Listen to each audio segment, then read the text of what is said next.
for the delay. We're just having a few connection problems. We are back now. Thank you very much for waiting. So today's session, we have a presenter, Mr. Kofi Asare from Africa Education Watch. His presentation is on basic education in Ghana. So he is Executive Director of African Education Watch. And Mr. Kofi Asare has 20 years of experience in education in the skills sector. He's been working with schools and communities and international organizations. He's also been awarded the prestigious 2016 Millennium Excellence Award for Rural and Urban Development by the Millennium Excellence Foundation. So we have Mr. Kofi Asare here, and because we have delayed, I wouldn't want to talk too much. Thank you very much for joining us, and we are looking forward to an exciting presentation from you. Please, you can go ahead with your presentation. Thank you very much for inviting me to be part of this discourse. At Africa Education Watch, we aim to influence policy to ensure that there's equitable access and also participation and quality learning outcomes across all spheres of the education system in Ghana and in Africa. And so having a topic that seeks to recount, or if you like, to gauge, measure, or to reflect on the journey so far in relation to our basic education, system is well within what we do at Africa Education Watch. I will actually share my PowerPoint slides as I start to make the presentation. I have been asked to have a discussion with your team on how far we have traveled on our basic education journey and whether every Ghanaian child is on board. Please, let me cut you in briefly. Yes, just to let everyone know that the session is being recorded. So just so that you're aware that recording is going on. Please, you can go. All right, yeah, thank you very much. I'm told the session is being recorded for information, for our information. So the topic is every child on board the basic education vehicle? So we'll go through how that journey has played out till now. And then I'm sure by the time we finish going through, we would know whether every child is on board or we need to do something more to ensure that every child is really on board. Okay, so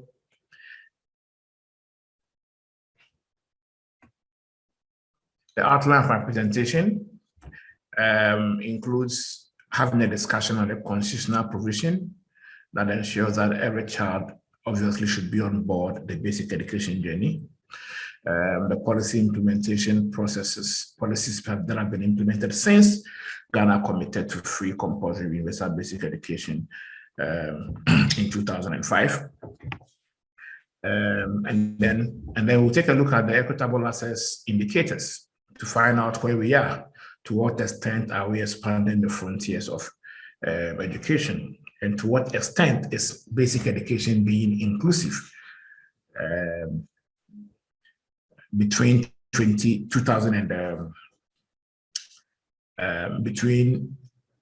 since we actually committed to free compulsory universal basic education and now. And we ask ourselves, what are the facilitators of the current situation that we find ourselves in? And then we make recommendations in respect of policy enhancements to ensure that basic education is assessed by all of the right at the right quality without any restrictions. So the Ghanaian Constitution under Article 38(2) makes provision for the state to put in place measures to ensure that there is a free compulsory universal basic education under Article 38(2). And this provision actually says that government shall, within the 2 years after Parliament first meets, Parliament first met in 2013, January. Parliament first met in 1993, January, after the election in 1992, November. So Parliament shall, within the first 2 years, after the coming into force of this constitution, draw up a program within the next 10 years for the provision of free compulsory basic education. So in 2005, Ghana started this particular journey to ensure that every child is truly on board. And we first committed to what we call the Millennium Development Goals. And then later we moved to the Sustainable Development Goals. Now, Ghana committing to free compulsory universal basic education meant that Ghana putting in place policies and laws to ensure that this constitutional provision is given effect. So pursuant, we've had several laws put in place since then. We've had the GES Act of 1995 at 547. We've had the Education Act of 2008 at 778. And then currently we have the pre-tertiary education law, which is the law guarding the delivery and implementation of pre-tertiary education, which is which was passed in 2020 December. Now, this law under Section 2 makes provision and gives effect to the constitutional guarantees of free compulsory universal basic education, and it provides that a child, of age shall attend basic education based on the instruction laid down by the Minister of Education. Under Section 222, it says that basic education shall be free, compulsory, and universal. Free, compulsory, universal means that it will have no cost barriers, and then there should be a sense of compulsion, not a sense, but then provisions that ensure that every parent is obligated to enroll their children in school. And then it might be universal. It shouldn't just take place in Accra, but it should take place in Hamley, take place in Onugu, and every part of the country. And it goes further under 3 to say that there shall be no social, cultural, or geographical hindrance, irrespective of the location, whether the child is in Zamzugu or Tatali, or the child is in Adenta. There should not be a basis for discrimination on the basis of geography, socioeconomic status, culture, etc. So these are provisions made in the law to give effect to the constitutional guarantee of free basic education. Now, how have we approached this, within the global context? Within the global context, Ghana, being a key member of the global community, obviously committed to the Millennium Development Goals, which was from 2000 to 2015, the MDGs. Under the Millennium Development Goals, the key education MDGs was MDG 2, which required that all countries would ensure that there's universal primary completion. Universal primary completion means all children who are of primary school going age, are able to enroll and complete. So there was a target on universal primary enrollment, universal primary completion, and then there was a target on gender parity. These were the 3 key targets under the MDGs. By the end of 2015, only the targets on gender parity was achieved. The target on enrollment in primary schools, which was 100%, was not achieved. We're at 89%, which meant that only 89% of Ghanaians within the primary school enrollment age, then, which was 6 years, were able to enter school. And then the completion by 2015, not only 83% of children who enrolled in primary school were able to complete it. The meaning is that 17% of children who enrolled in primary school dropped out before primary 6. So, pursuant, we committed to the Sustainable Development Goals. Don't forget that the broad objective, the overall aim, is to give effect to a constitutional provision that says that every child of school-going age in any part of the country should be given an opportunity of accessing basic education free, and must be compulsory, and also must be universal.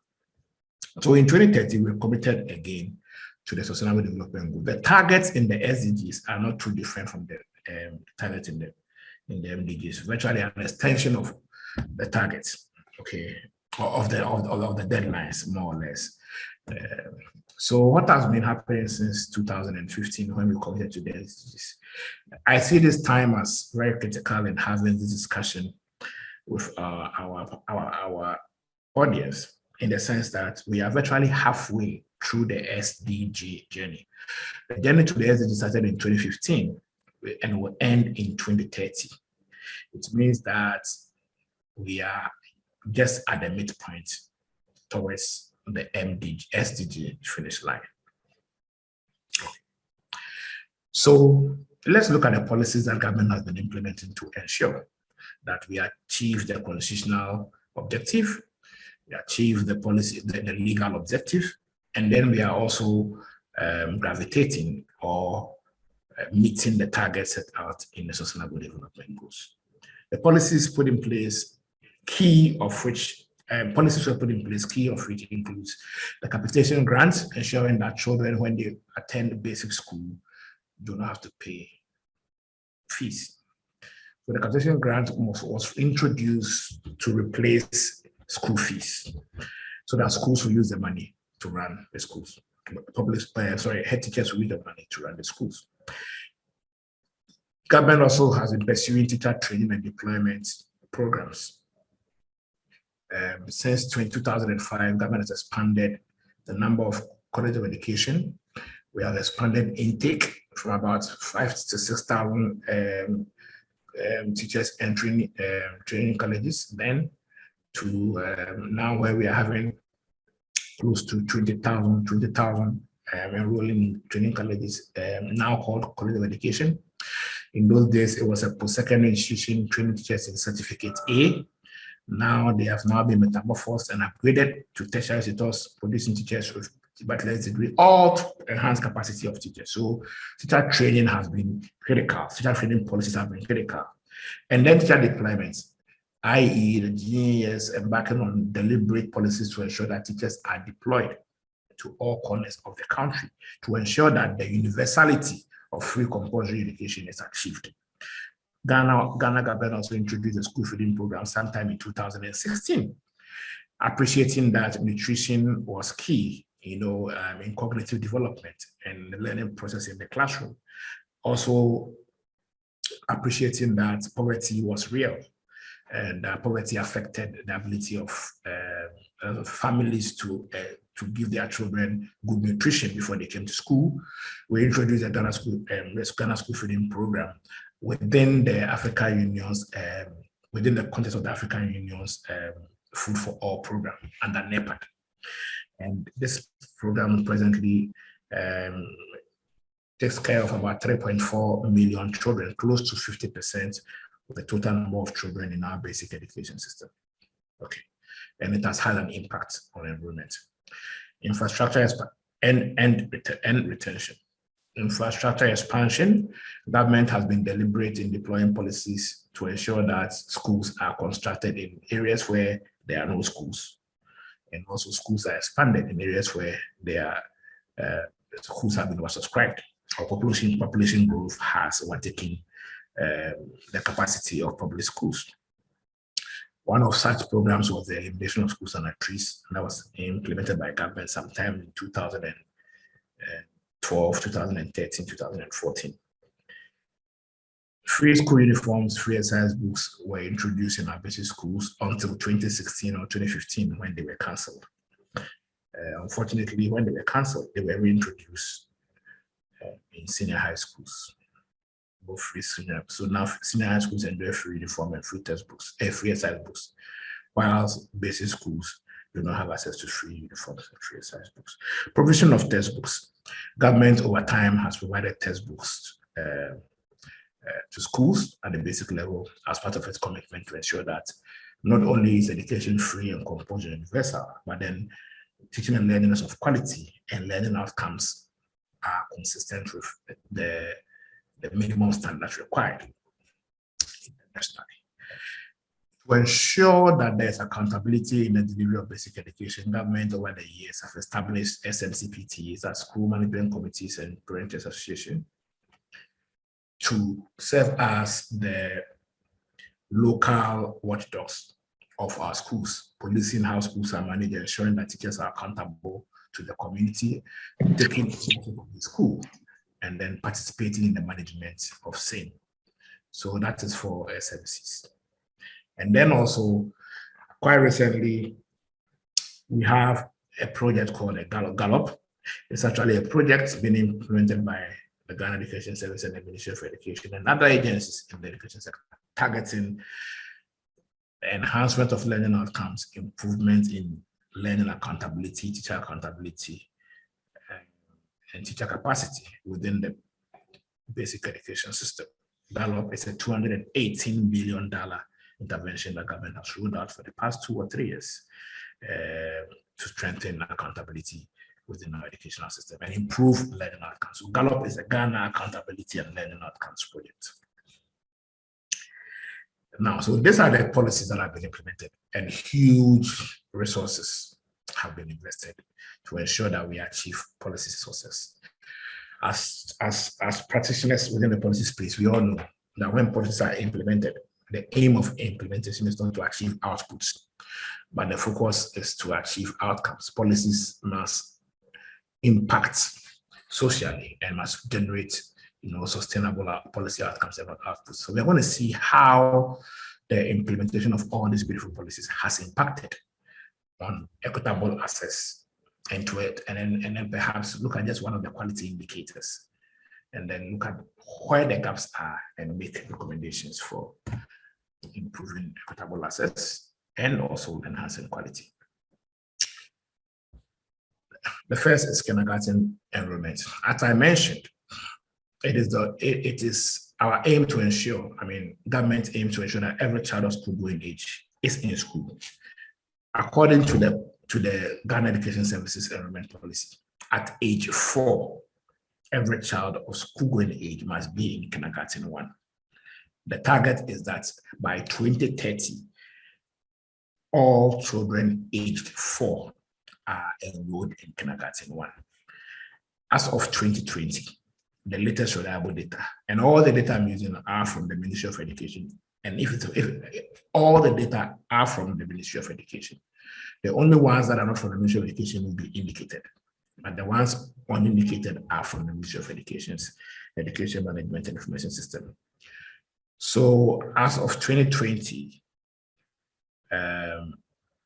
kindergarten net enrollment, which is a ratio that measures the percentage of children who are aged 4 that are enrolled in kindergarten 1, was 71%. The meaning is that about a third, about 30% of Ghanaian children aged 4 are not found anywhere near kindergarten 1. And the interesting thing is that by 2015, when we committed to the Sustainable Development Goals, after missing out on the MDG targets, the kindergarten net enrollment rate was actually 83.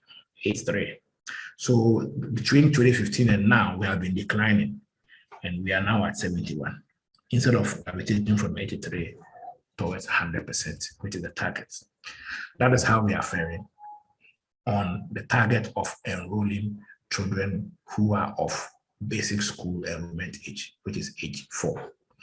The meaning again of this is that more and more children may, or indeed are enrolling in school, but they are enrolling late, and there are factors, there are implications. If you enroll late, you are likely to drop out, and there are reasons for that.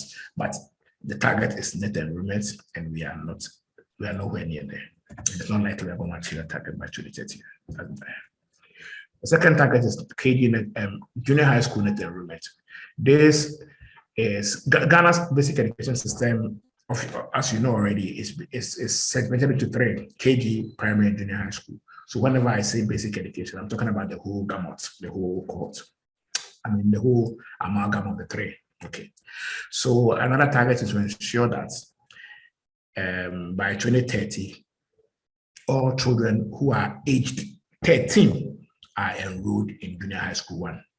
Because if you enroll in primary at KG at age 4, you should be in primary 6 at age 12. So by 13, you're in junior high school.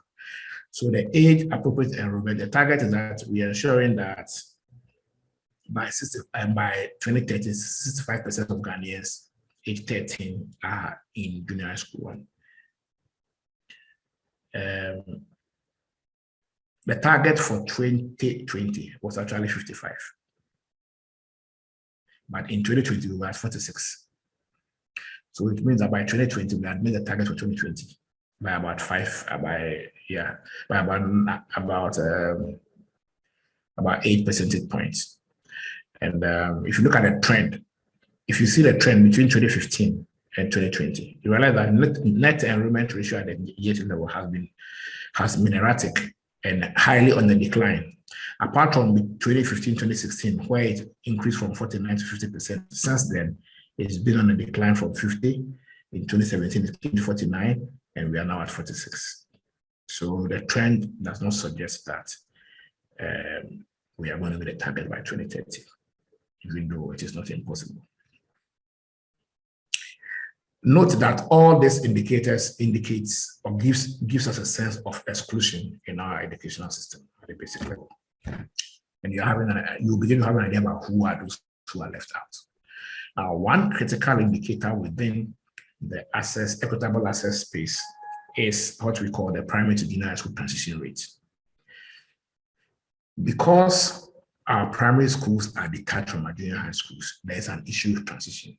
The target is to ensure that everybody who enrolls in kindergarten 1 completes junior high school 3. But we have a big problem where people are not able to cross to junior high school. It's a big issue in our education. It is one of the biggest issues in our educational sector, in the education system. So there's a target that by 2030, all children who attend primary school will cross and enter junior high school. As we speak, all but 7.5% are not crossing. It means that 92.5% of our children are able to cross from primary 6 to junior high school. And the target is to be at 100%. And so it appears that we are not too far from 100%. But the target for 2020 was about 95%. We could not meet it. It means we are still behind the 2020 targets. Now let's look at this picture very well. You realize that the blue bar represents the national attainment, which is 92.5%. But the attainment of this very, very important target is skewed in favor of the endowed districts and then against the private districts. For the purpose of this presentation, we sampled transition data from 7 endowed districts and then 8 deprived districts. The endowed districts included districts like Adenta, Ga South, Ga Central, Ga East, districts like Kumasi Metro, Leje-Kuku, so highly urban districts. And then we selected 7 rural districts across the country, including Zabzugu, Tatale Sambuli, Tain, Edurase, Dumase, Shishia Kontombra, Bongo, etc. Now, when we did the analysis, we realized that averagely, the transition rate in these deprived districts is 82%, way lower than the national average of 92%. And then the transition in the endowed districts is actually higher, above the national attainment of 92%. So for example, in Adenta, for instance, transition from primary 6 to junior high school 1 is about 97%. But when you go to a place like Sefia Kontomra, the transition is 82%. So there are inequities in attainment of such targets. And that is how come people are not being brought on board. People are actually dropping out of school and being left off our basic education journey. So the national data may look good, but it will be skewed against the deprived districts. And there are about 75 deprived districts in Ghana, according to the GHS's own classification. So it gives you a picture about how endemic the disparities are. This is the gender analysis of the transition data. We realize that at the national level, only 8% of those who are not able to cross to junior high school, only 8% of them are boys, and then 7% are girls. So more girls are crossing than boys by 1 percentage point. Just to have an idea about the gender dimensions of the transition from junior school to from primary school to junior high school. Now, very, very important one for equitable access, which is a global target, junior high school completion. You only complete basic education when you complete junior high school. When you complete primary education, you haven't completed junior high school. The target is that by 2030, 100%, everyone who enters kindergarten 1 should complete junior high school 3. At 2015, when we committed to the SDGs, we were at 74%. We have made steady progress in this target, and we are now at, as of 2021, we had the data for 2021. So in this analysis for 2021, we have actually inclined to 83%. However, the target for 2021 was 92%, which means that we are still about 9 percentage points below the target as of 2021. If this trend continues, we predict that we will miss out the target by 2030. And I will explain to you why we are likely to miss out on the target. Gender parity. Gender parity is one area we've done tremendously well. Don't forget that in 2015, we were able to achieve the gender parity target under the MDGs. And as we speak now, we have achieved gender parity at all levels, at the primary and at the junior high school. The gender parity is either 1 or more than 1. And so gender parity has been achieved. For 2021, we realized that that's the deep blue bar. The deep blue bar here, this one, and then this one.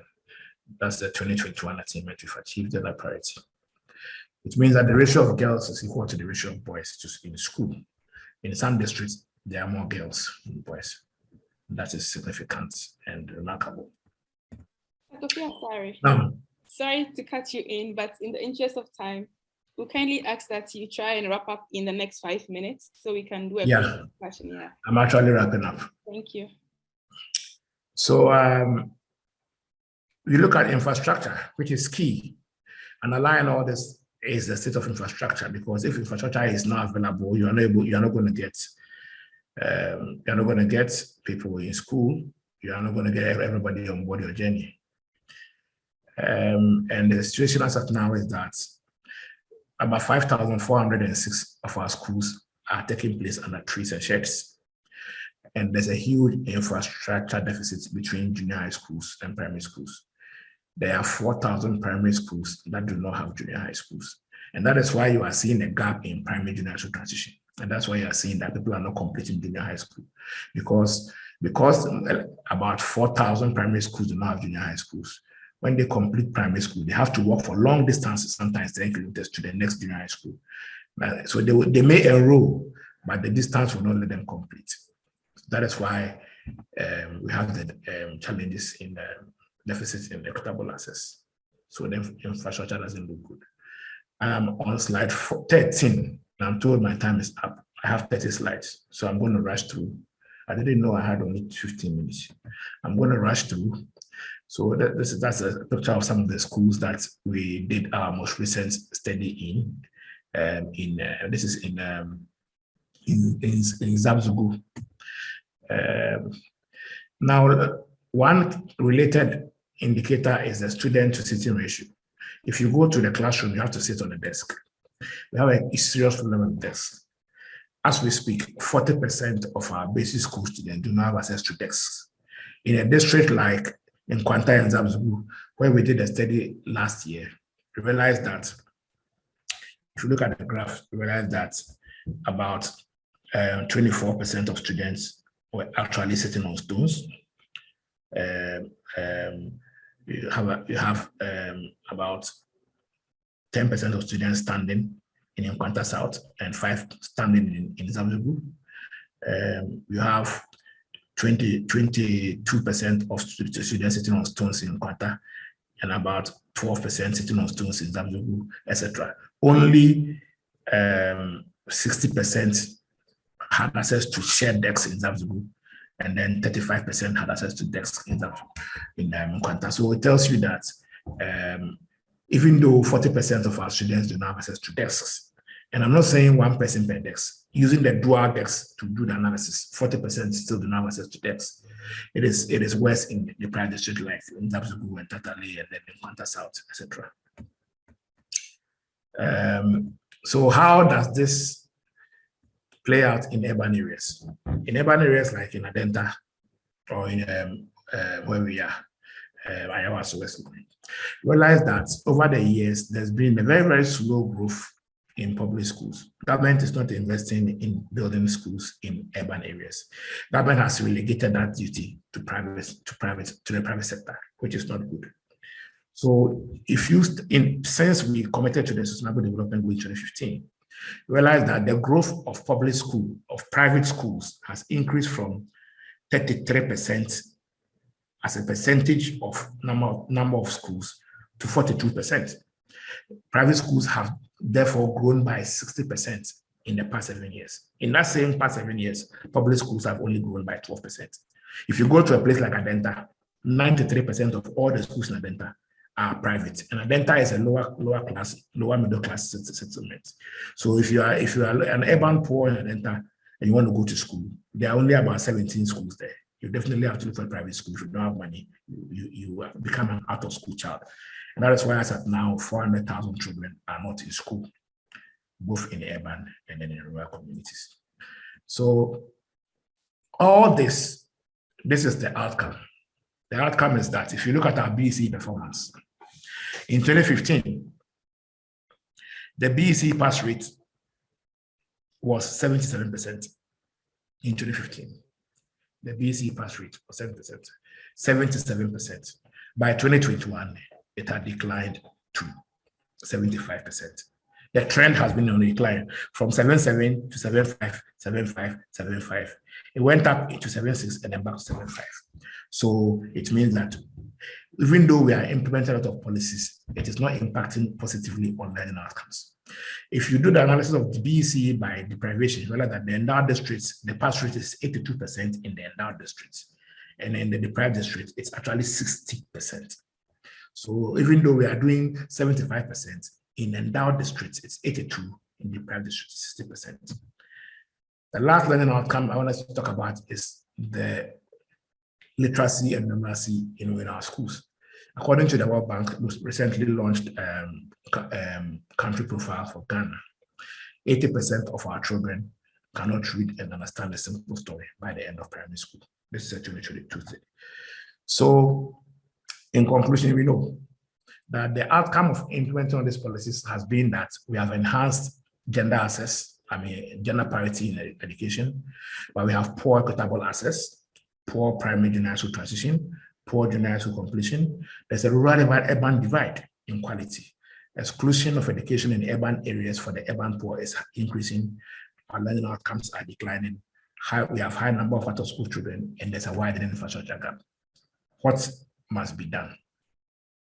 Why do we have this situation? We have this situation because there's an inequitable system for deploying education resources, whether they are human, financial, or material. There's a straight-jacket approach in policy design. We actually assume that everybody has the same strengths and weaknesses and opportunities. We have a poor infrastructure planning system. That's why 4,000 primary schools do not have junior high schools. You build the primary school without building a junior high school, and that's 25% of our primary schools.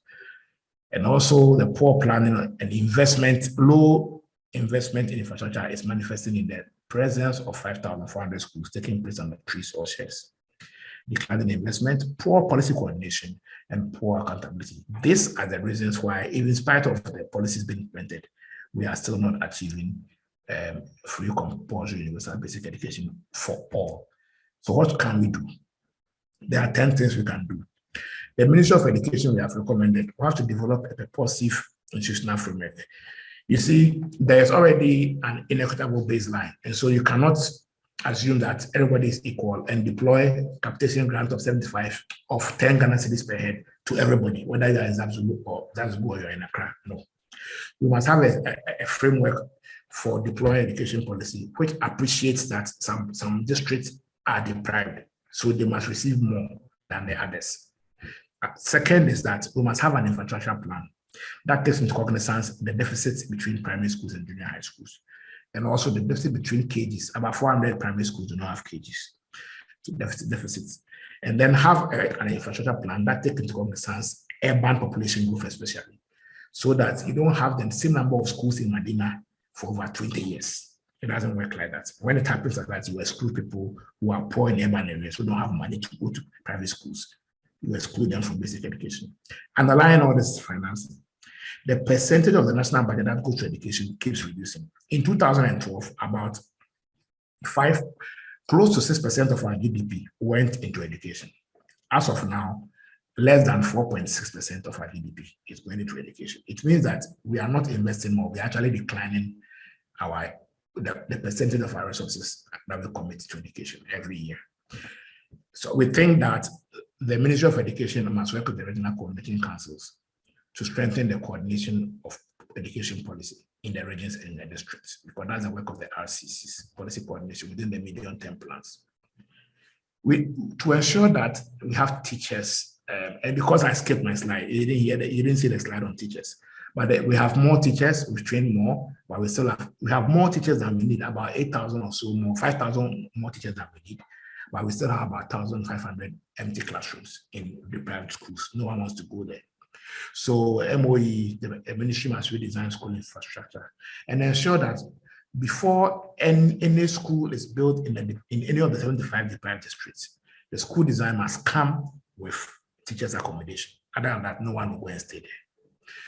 We have to also ensure that teachers who teach in remote areas are given an incentive, as pertaining in other countries.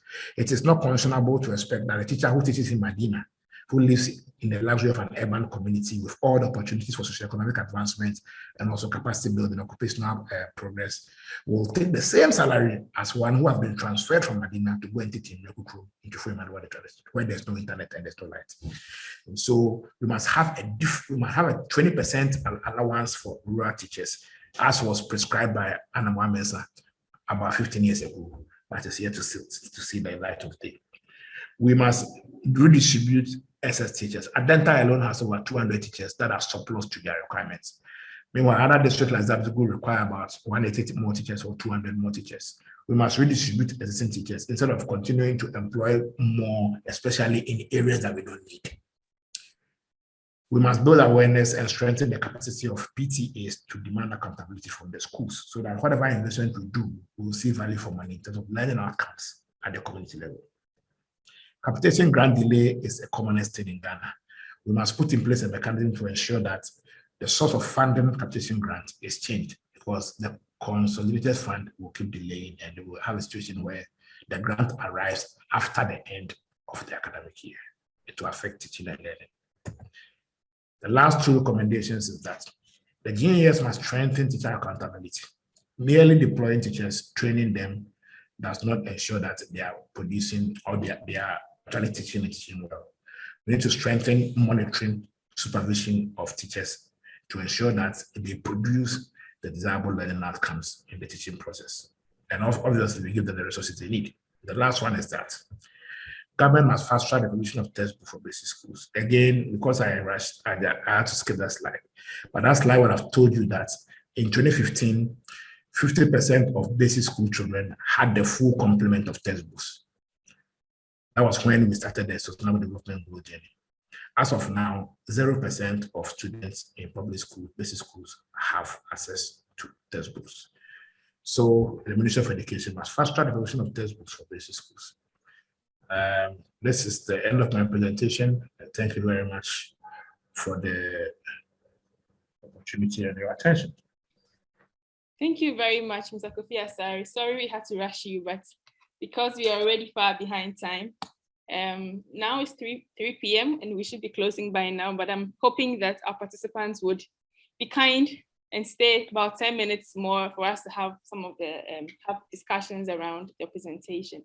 It was a very interesting one. I'm particularly excited to, it's rich with data, and then to know that, there's this decline when it comes to KG enrollment, GHS enrollment, and even BEC performance, even in as much as we have all these policies in place that are supposed to benefit basic education. So I'll go to the chat now, and then there's a hand raised from HP I7. Sorry, you can please go ahead and talk. I don't know the name, so.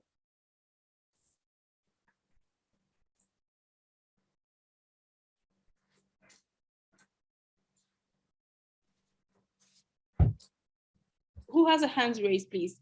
HP I7. Do you have a comment or a question? I think the person asked the meaning of Gallup first.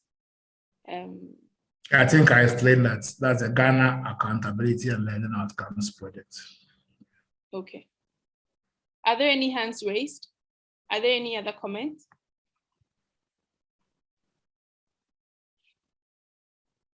Okay. Maybe let me ask one question. So I wanted to ask, when it comes to KG enrollment, for example, in your research, did you have the opportunity to also look at the cost of KG enrollment? Because most of the private schools that are now dominating basic education are the ones who are providing KGs also.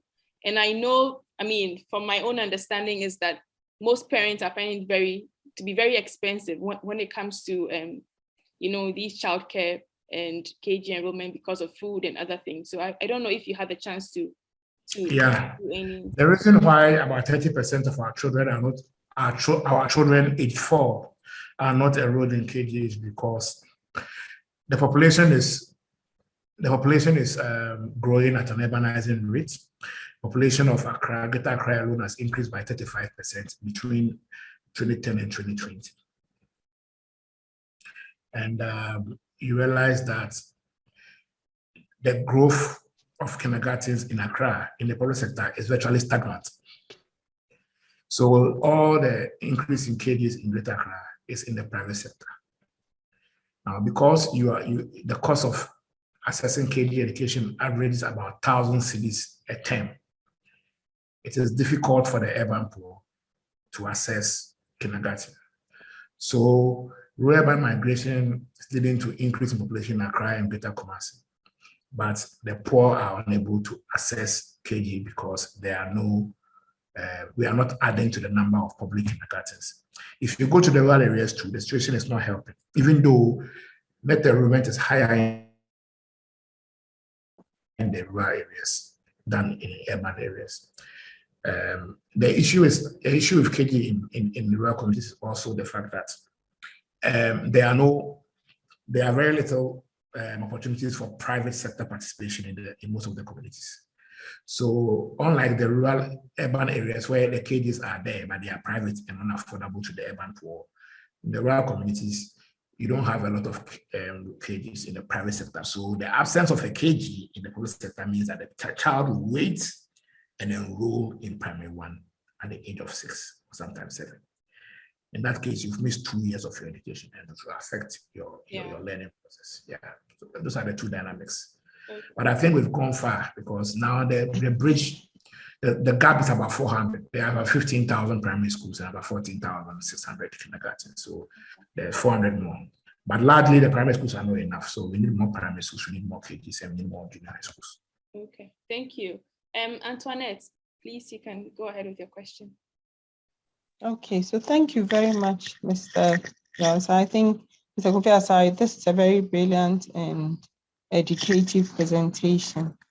My question is more about the teacher, the inequality access that you discuss, where you talk about teachers more in Adenta, whereas other places don't have enough teachers. So is it about the inadequacy of a proper system that puts teachers where they have to go? Or again, then it links back to your recommendation that you need to incentivize more teachers to go to certain places with, I mean, I don't know how this is going to work if you're talking about incentives that comes, monetary incentives. Maybe we need to look at how promotion or that kind of thing. And this has also been discussed in the health sector and etc. How do you make sure that people who go to different areas are given incentives through promotion? Even for us in academia, we've discussed this. How do you make sure that the incentives in promotion helps people or at least pushes people to be able to go to other areas? And then that said, I also want to ask a question about, did your study do anything about quality of teachers then? So the availability of teachers who have the right qualification and appropriate qualification to be teaching in these schools. And then finally, when this JHS thing started, for some of us, we are old school, so we did common entrance. But when this JHS thing started, in the private schools, it became the responsibility of every private school to now build their own JHS building. I think that infrastructure shortage is historical. Or you would argue that over the years, a lot has been done about it. And recently, rather, the demand has gone up and it hasn't been done or something. So I think a little bit more clarification about that would be very interesting. Thank you. Thank you. The first one, we are building upon a foundation of teacher deployment, which was supply driven. Okay. So we have a system, and we still have a system where just because someone has graduated from the public college of education, they have to be transferred. They have to be posted. Posted to where? Because so far as we are concerned, we don't need more than 8,000 teachers every year. If you look at the number of teachers we have, if we're able to do human resource, manpower rationalization and audit, we shouldn't need more than 8,000. And the 8,000 is just about, if 3,000 teachers are leaving every year due to attrition and then pension, you are replacing them with another 3,000 and 5,000 to close existing gaps. Maximum we need is 8,000. But we are doing 16,000, sometimes 20,000, just because 20,000 teachers are graduating that year from the college. That is why we have not been intentional in redistributing the surplus that we have in the system. So if you go to other countries, what happens is that there's a vacancy declared. It is on the basis of declared vacancies that teachers are posted. So if there's a vacancy in Mafredodome in Central Town Junior High School, that's why you are posted there. You are posted there because that's where there's a vacancy. You're not posted to the district, but you're posted to the school because the vacancy is declared there. If we continue to implement such an approach, a policy here, it means that our teacher posting will be demand driven. And there won't be any basis for you to have an oversupply of teachers as we are having in urban Accra. It will take time, but there must be a commitment to use demand-driven teacher deployment approaches. Second, because we've been doing this for a long time, there must be a point where even if we started doing the demand-driven approaches today, we know that there's already a lot of surplus in the system. So how do we get teachers in Adenta, for instance, about 200 or 150 of them redistributed to other districts where they are needed? So we need to be firm in doing that. If we are not firm in transferring teachers, nothing's going to happen. But the reason why we have that situation is that a lot of teacher deployment issues are political. People are politically connected. And so moving them is virtually impossible because of the influence of politics in our teacher deployment system. And that is the reality. So we'll continue to hire teachers and then hope that we hire more and more and more to plug existing gaps in classrooms with our teachers when we already have enough to redistribute. Maybe normally whenever IMF comes, in the year of IMF's bailout, we are always intentional in redistributing teachers and ensuring that we rationalize them as a means of reducing our compensation budget. So let's see what will happen this time around. On the issue of quality, I displayed this slide because of your question. We have improved tremendously in the area of quality. By 2015, when we were starting the SDG journey, if you look at the blue line, which is for 2015, we were at 62% trained teachers in KG, 75% trained teachers in primary, and 88% trained teachers in VHS. So if you strike the average, about 70% of our teachers were trained by then, by 2015.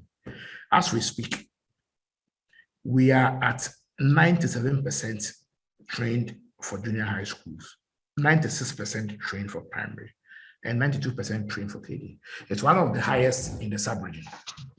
Okay, so we are in the 90s, an average of about 94% of our teachers are trained. But you see, when you have this scenario and you look at the BEC performance, then you understand that teachers are there, but they are either at the wrong place, or teachers are there, but they are not delivering because of poor supervision and lack of resources they need to teach and produce learning outcomes. So we have improved in teacher quality, but it is yet to manifest in learning outcomes because they may not be available in all the classrooms that are needed. And even when they are available, there's poor supervision, lack of textbooks, and other things that they need to work with. Finally, the junior high school system is one of the calamitous approaches we adapted, through our education reforms, expecting communities to build junior high schools after just because, expecting communities to build junior high schools after the state constructing primary schools was never going to happen, and that is why we are where we are. We have a system where 25% of our primary schools do not have junior high schools. And now the state is shying away from constructing junior high schools. The Ministry of Education is trying to bring in a new policy that will say that we are going to build one junior high school to serve 12 schools. And we are going to kick against it because if you are taking the junior high school further away to the location central to 12 schools, it means that you are going to increase the distance committed to school. And as you increase the distance committed to school, you increase the tendency of dropout. So we are going to kick against that. We must find resources and construct all 4,000 junior high schools in every primary school. That shouldn't take more than 2.2 billion to do. We have the resources. If you prioritize, we can do that. Thank you, Mr. Asare. Let's take the last 3 questions so that we can wrap it up all. So we will take first a question from Osman, followed by William, and then Hannah, and then you can answer them all together. Yeah, thank you, Doc. This is George Domfair.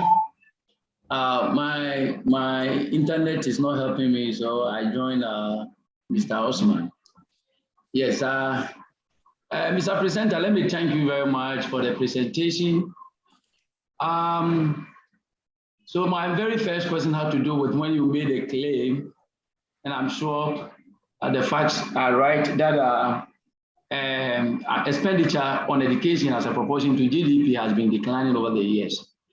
I'm wondering whether you also looked at expenditure on education as a proportion to revenue and expenditure. I think that would give a different story. But if you look at the GDP, how it is measured, and the rate at which our revenue is also increasing, you can clearly tell that we've not been doing well with revenue. In the sub-region here, the sub-regional rate for revenue generation is 18% of tax to GDP. Now, tax to GDP in Ghana is at around 12%. And so we are not doing that well. And yet our economy has been growing last year, even when we found ourselves in the period of crisis. We still grew 4.4%. And so the economy is doing very well.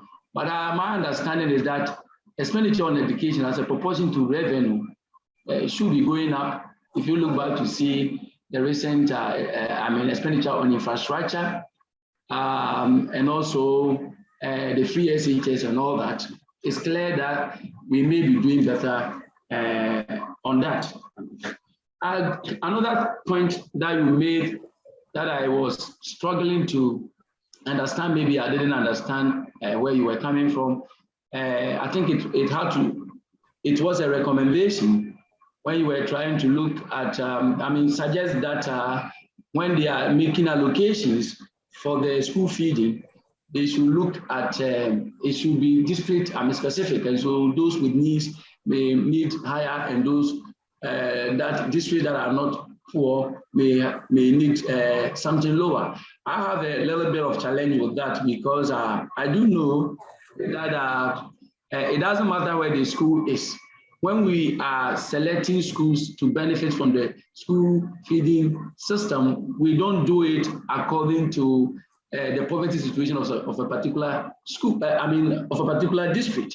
Is the school concerned? So we may have a school right in the middle of East Legon that is enjoying free, school feeding program, because the school is described as being poor, and so my worry is that that recommendation might be a bit of a problem, because they have GS as their own list of deprived schools. That's how, and so the deprived it doesn't matter so much where the school is located. So I wanted you to have a second look at that particular recommendation, or maybe you may want to explain it. Yes, please. Let's try and be brief so that we can finish up very soon. We'll take the questions from William, and then the last one from Hannah, and then Mr. Okay. Yeah, sorry, can respond. Yeah, Mr. Asare, good afternoon, and thank you for the presentation. I want to know whether you have done any study on teacher certification, and if you have, what has been the impact on basic education delivery? If you have not, from where you sit as a policy practitioner, what do you make of that policy? Thank you. All right. Mr. Kofi Asare, please, let's take the last question from Hannah, if her hand is still raised, and then you can respond. Hello. Hi. Yeah, thank you for the insightful presentation. I am looking at the more teachers in rural centers, urban centers than the rural communities. And I'm a teacher myself, so I know for a fact that if you're a teacher and you get married, you need to be with your husband.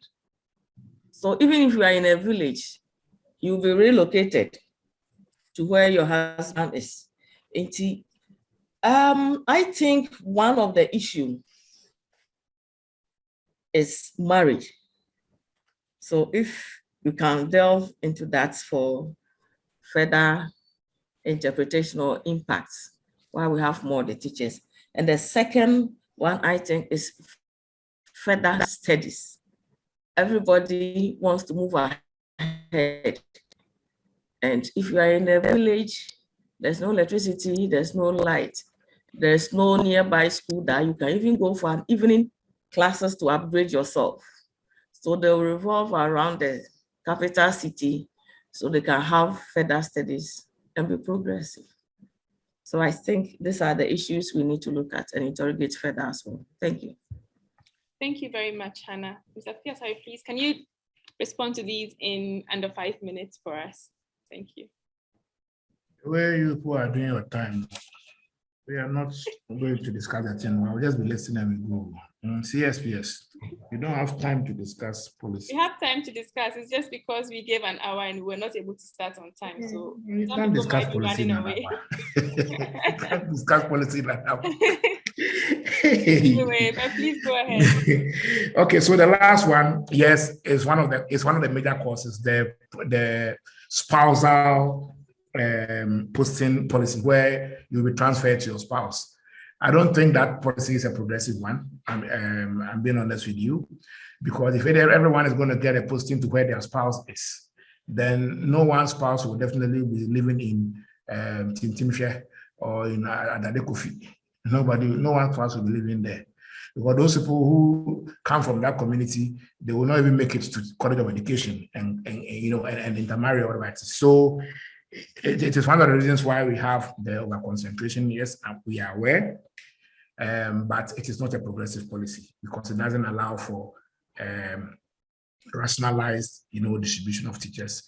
Demand and supply must dictate the distribution of teachers, not spousal issues. The second is that the recommendation I made was not about school feeding program. I was talking general that the needs in rural schools are higher than the needs in urban schools.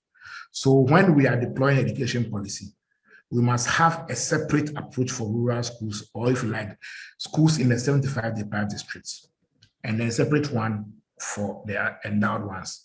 And I give an example that teachers in the deprived district will have to receive a different salary from those who teach in endowed areas. And another example is that school buildings in the deprived district must have an embodiment of teachers' accommodation, which means that the cost will be higher. It is within that context that I'm saying that funding should be increased for deprived districts compared to endowed districts, and it wasn't about school feeding. It was general. The third one is that, yes, the graph is being shared. You see the graph. We were doing 6% of GDP in 2011. We increased to 7.4% in 2012. That was the highest. And since then, we've been declining. We are now at 4.6. Okay. And just this month, our finance minister attended the African Development Bank Conference on Inclusive Financing. We are one of the countries that we are the only middle income country in Africa where our contribution, our GDP contribution, our education GDP ratio is lower than the continental average. It's lower. Africa's average is 5%. We are at 4.6 or so. I think in 2021, it actually reduced to 4.3. So we are not doing well in that front. Now, you are talking about public expenditure. If you look at that one to how we share our revenue we receive, instead of GDP, because GDP, obviously, Ghana, we don't own about 70% of our GDP. It goes to foreigners. Let's look at the public expenditure. The highest percent, the international benchmark is that 20%, at least 20% of the education, of the total national expenditure must go into education. That is the benchmark that we committed in Dakar. The highest was achieved in 2012, when 28% of the total public expenditure for that year went into education. Since then, it has been declining per the graph, and we are now at 17.6%. So obviously, even though we are not collecting a lot of domestic resource, domestic revenue, we are still not investing we are still not investing the small revenue we collect in a manner consistent with the commitment we have made under the African Union and the ECOWAS agenda and protocols for financing education, which is 20% of your public expenditure to education and up to 6% of your GDP to education. But let me finally say that this presentation, teacher certification. I think that one of the best policies I've seen in my 22 years of practice within the policy space has been the teacher reforms that have been ongoing since 2015-16. It started with the upgrading of the colleges and then also certification. Certification is key because it helps in professionalizing teaching. If since the licensure was introduced, averagely about 30% of teachers have failed. Those 30% would have found their way in the classroom if it wasn't there. So we are actually saving the profession and ensuring that we get the best to go and teach. The challenge is that there are issues in applying the standards in the private sector, because the private sector,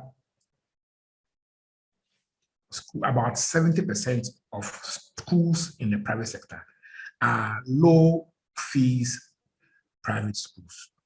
That is another discussion.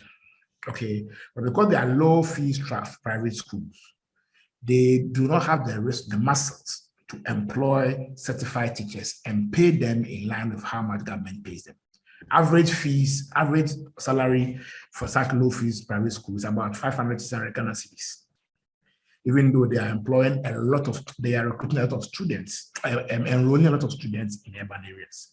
So the challenge is how to apply this certification standards in the private sector. Immediately we apply there, we will have about 70% of private schools collapsing. And you can imagine the number of children that will be denied basic education. So yes, certification is good. I think that we need a lot of work to enhance the quality of our private sector participation in education delivery. Or if we decide that we really want to be FQ compliant, let's build public schools in urban areas so that we can employ the teachers we need to provide education.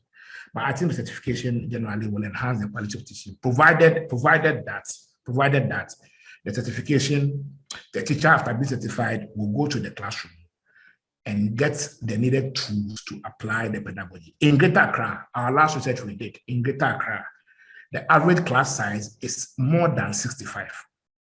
There are classrooms with 100 students, 120 students in Greater Accra. If you go to Gasouth, you go to Amasama area, you see 114 students in one class. No matter your level of certification, you cannot deliver what we call a participatory pedagogy using learner-based approaches of the new curriculum of a class more than 50. So if you are 100 in a class, then obviously there's no teaching going on. It is actually a lecture. So certification will not make any difference if our class sizes are more than 60, 70, 80. So there are constraints certification. We need to create the right environment for certification process to impact on quality. Other than that, the certification would have been just a process without an outcome on our learning outcomes. Thank you very much. Thank you very much, Mr. Kofi Asare. I know that our audience really enjoyed your presentation, and the level of engagement even shows that it's an interesting one, and we look forward to have many of such conversations and discussions with you. Even the talk about certification alone just gets my mind back to why private schools are still even doing much better than public schools when it comes to VEC, I guess, if my data is right. But then again, yeah, thank you very much, and we enjoyed your presentation. So thank you for all of you who were able to stay some extra 30 minutes for us in spite of all the time challenges. And we'll get in touch with you again for other engagements. Thanks. Have a nice day. Thank you very much for having me. Thank you for the audience. Thank you for the participation.